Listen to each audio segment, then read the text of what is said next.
काफ़ी दिन से पावर स्टार पवन सिंह के फैंस लोग डिमांड कर रहे हैं कि प्रियंका सिंह के साथ गाना आए। हाँ जी दोस्तों, वीडियो के लास्ट तक बने। एक ख्वाहिश आपको वीडियो के लास्ट में बतलाऊंगा क्या हुआ नहीं हुआ, माजरा क्या है नहीं है।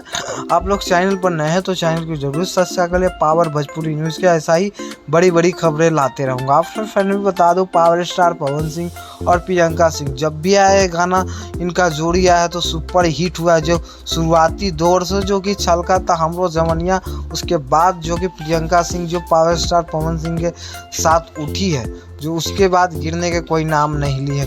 अब पावर स्टार पवन सिंह के दम है ही, अब उस साथ में प्रियंका सिंह की आवाज़ आ जाता है तो दो चांद लग जाते हैं। दोनों का गाला बेमिसाल है भोजपुरी में, जो कि माना जाता है। तो उसी बीच में पावर स्टार पवन सिंह के फैंस लोग जो कि डिमांड काफ़ी दिन से कर रहे हैं कि इस बार छठ गीत प्रियंका सिंह के साथ आना चाहिए, जो कि काफ़ी तरह से इस दिन कुछ सालों से देख ले तो पावर स्टार पवन सिंह के साथ एल्बम में लोकगीत में नहीं आया है प्रियंका सिंह के साथ कोई सा भी गाना, जो कि फिल्म में आता है लेकिन लोकगीत और एल्बम में नहीं आ रहा है, ये आपको पता हो। तो इसी डिमांड जो कि कहा तो पावर स्टार पवन सिंह एकदम जो कोई मूड बन जाता है, जिसके वजह तो पावर स्टार पवन सिंह अभी प्रियंका सिंह के साथ में मूड नहीं बना है, या तो गौर नहीं कर रहे हैं। नए नए सिंगरें आ रहे हैं उसी से गवा रहे हैं, जो कि इस पर गौर करना चाहिए। फैंस लोग के डिमांड पूरा होना चाहिए कि नहीं। आप लोग कमेंट पर जरूर बताइए। जैसे